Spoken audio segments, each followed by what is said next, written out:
দেখুন, প্রতিবাদ আজকে নয়, এই প্রতিবাদ চলতে থাকবে। যে উদ্দেশ্য নিয়ে এই আইন নিয়ে এসছে সেই উদ্দেশ্যকে কখনো সফল হতে দেওয়া যায় না। এই বিজেপির সরকার প্রথম থেকেই উদ্দেশ্য হচ্ছে কিভাবে বিভাজনের রাজনীতিকে কায়েম করা যায়, আর সেই উদ্দেশ্য নিয়ে এই আইন নিয়ে আসা। একই সঙ্গে যারা এই দেশের মাইনরিটি, যারা এই দেশের সেকুলারিজমের প্রিন্সিপালকে মেনে এই দেশে থেকেছে, তাদের উদ্দেশ্যকে, তাদের ইচ্ছাকে বানচাল করা, সংবিধানের উদ্দেশ্যকে বানচাল করা। ওরা চাইছে, বারে বারে বলছে যে এই দেশকে হিন্দু রাষ্ট্র বানাবে। ওরা যদি ধর্মের ভিত্তিতে এই দেশকে ভাগ করতে চায় তা কখনোই সফল হতে দেবে না এই দেশের নাগরিকরা। যদি ওরা এই উদ্দেশ্য নিয়ে সামনে আগাতে চায় তাহলে আমি আপনাদের মাধ্যমে ওদেরকে বার্তা দেব, তার জন্য পাকিস্তান আছে।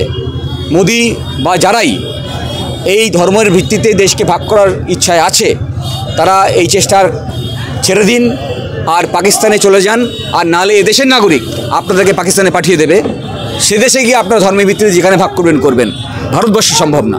কিন্তু অমিত শাহ বলছে যে বিল পাস করা হয়েছে এটা মুসলমানদের ভালোর জন্য। যাদের ঘর পুড়ল তারা বলছে আমাদের ভালো হলো না। অমিত শাহ বুঝে গেলেন।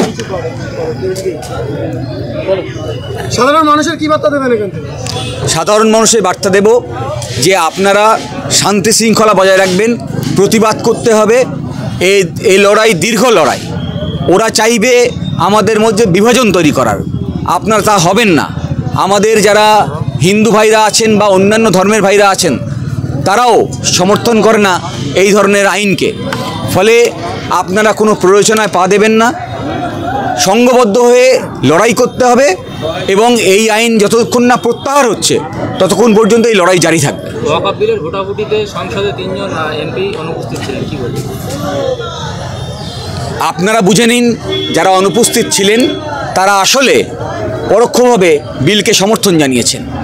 ফলে এটা প্রশ্ন করার অপেক্ষা রাখে না। আমরা সবাই বুঝি, আর ভারতবর্ষের জনগণ কেউ বোকা নয়।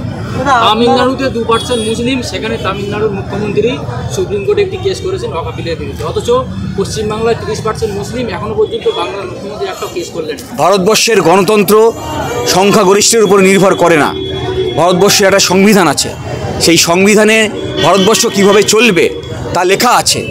আর দেশের দায়িত্বে যারা আছেন, সে প্রধানমন্ত্রী বলুন বা রাজ্যের মুখ্যমন্ত্রী বলুন, তারা এই সংবিধানের শপথ নিয়েছেন।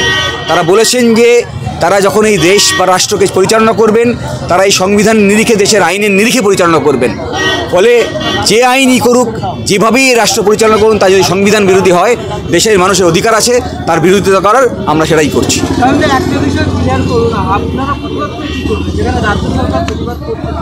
হ্যাঁ,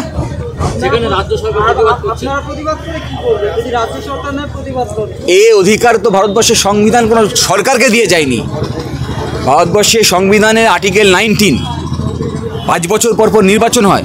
তার মাঝখানে এই যে 5 বছরের সময়টা, এই সময়েও আমি প্রতিবাদ করতে পারি। আর এই প্রতিবাদ করার অধিকার ভারতবর্ষের সমস্ত নাগরিককে দেওয়া আছে, কোনো সরকারকে দেওয়া নেই।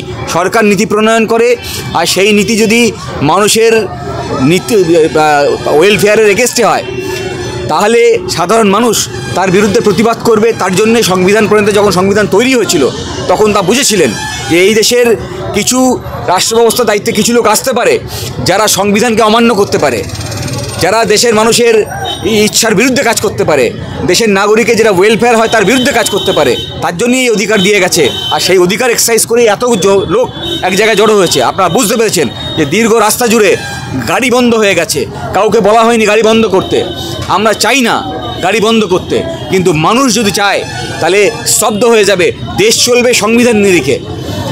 আর দেশের দায়িত্বে যারা আছে, পরিচালনার দায়িত্বে, তারা যদি সংবিধান নিরিখে না পরিচালনা করে তাহলে দেশের মানুষ জানে কিভাবে তাদেরকে বাধ্য করা যায় সংবিধান নিরিখে পরিচালনা করার জন্য।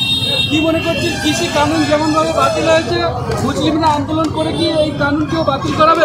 আপনারা কি বুঝলেন? যেভাবে রাস্তায় মানুষ নেমেছে, আগামী দিনে এই স্রোত আরও বাড়বে।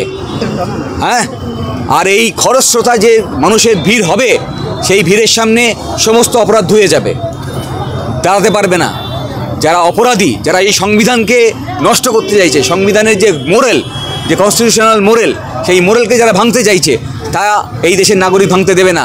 ধর্ম বর্ণ নির্বিশেষে সবাই একসঙ্গে রাস্তায় লড়বে। এই মঞ্চ থেকে ব্রিগেডে ডাক দেওয়া হয়েছে, তো আগামী ব্রিগেডের সমাবেশের জন্য ব্রিগেড নয়, সারা ভারতবর্ষ ভরে যাবে।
মুসলমানের জন্য কোনো জায়গায় ডাক আসে, একা যদি কোনো